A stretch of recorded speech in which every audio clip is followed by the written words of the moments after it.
আলহামদুলিল্লাহ, আল্লাহর রহমতে আমরা প্রতি বছরই নতুন চাঁদের সাথে মিলিয়ে আমরা তারিখ নির্ধারণ করে আমরা ঈদ সিয়াম পালন করি। এটা আসলে শরিয়ার নির্দেশনা ঠিক এইভাবেই আছে, কারণ আল্লাহ রাসূল সাল্লাল্লাহু আলাইহি ওয়াসাল্লাম থেকে যেভাবে হাদিস বর্ণিত আছে বা কোরআনুল কারিমে আল্লাহ সুবহানাহু ওয়া তাআলা সূরা বাকারার 189 নম্বর আয়াতের মধ্যে দেখবেন যে আল্লাহ সুবহানাহু ওয়া তাআলা নতুন চাঁদ দিয়ে তারিখ নির্ধারণ করতে বলেছেন। তো নতুন চাঁদ আসলে পৃথিবীর আকাশে প্রতি মাসে একটাই ওঠে, 12টা মাসে 12টা নতুন চাঁদ ওঠে। এই নতুন চাঁদের ভিত্তিতেই আসলে তারিখ নির্ধারণ হবে, আরবি তারিখটা। তো এই আরবি তারিখের সাথেই মূলত আরবির যে ঈদ সিয়াম এগুলো উদযাপন হবে। তো এরই ভিত্তিতে সূরা বাকারার 189 নম্বর আয়াতের মধ্যে আল্লাহ সুবহানাহু ওয়া তাআলা হজ্জের তারিখ নির্ধারণের কথাও বলছেন, কিন্তু নতুন চাঁদ দিয়ে। তো জিলহজ মাসের 1 তারিখ নতুন চাঁদ দিয়ে আমরা শুরু করেছি, বা নতুন চাঁদ দিয়েই শুরু হয়েছে।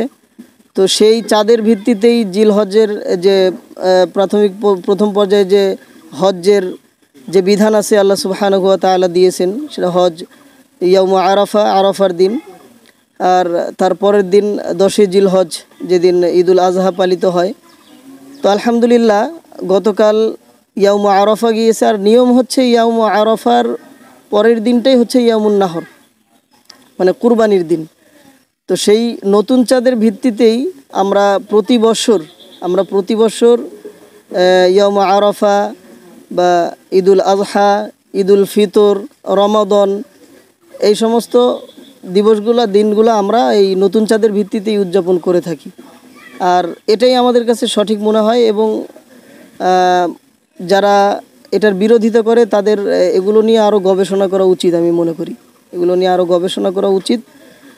আসলে যার যার দেশের চাঁদ, এই থিওরি শরিয়ার মধ্যে নাই, এরকম কোনো প্রমাণ শরিয়ার মধ্যে নাই যে যার যার দেশের চাঁদের সাথে মিলিয়ে ঈদ সিয়াম পালন করতে হবে, এরকম কোনো নাই।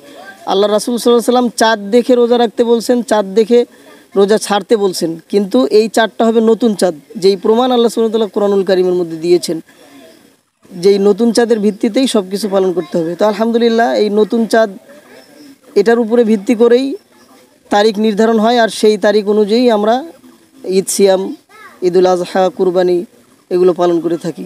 গতকাল ইয়ামু আরাফা আমরা সিয়াম পালন করেছি আরাফার, এবং আজকে ইয়ামুন নাহর, আমরা আজকে ঈদুল আজহা উদযাপন করছি।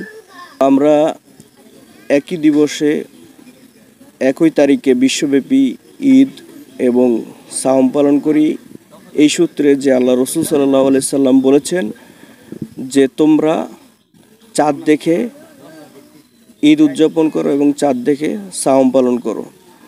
তো এখানে তোমরা বলতে সমস্ত বিশ্বের সমস্ত মুসলিমদেরকে বোঝানো হয়েছে।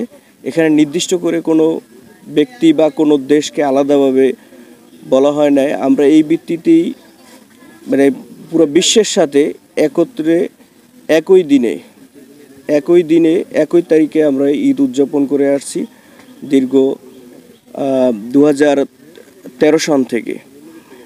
2013 সন থেকে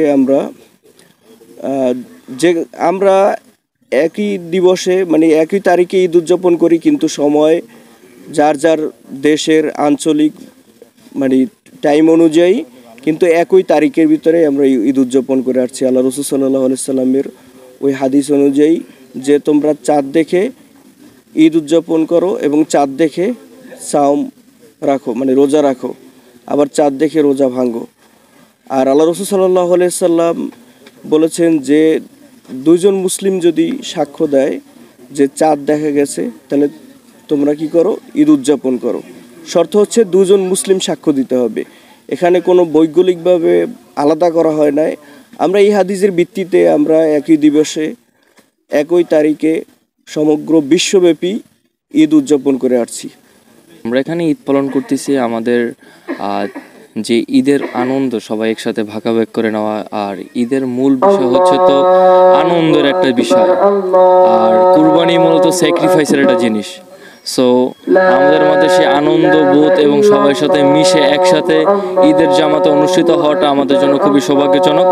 সো এর জন্য আল্লাহর কাছে লাখ লাখ শুকরিয়া আদায় করছি আজকে এই ময়দানে আমাদেরকে সমবেত করার জন্য। আল্লাহর কাছে লাখ লাখ শুকরিয়া। আলহামদুলিল্লাহ, আজকে সারা বিশ্বের সাথে আমরা ঈদ উদযাপন করে খুবই আনন্দিত এবং খুবই ভালো লাগার দিন আজকে। কারণ মুসলিমদের দুটি দিন থাকে বছরে, একটা ঈদুল আজহা আর ঈদুল ফিতর। আজকে ঈদুল আজহায় আলহামদুলিল্লাহ আমরা সবাই একত্রিত ঈদ উদযাপন করে খুবই আনন্দিত।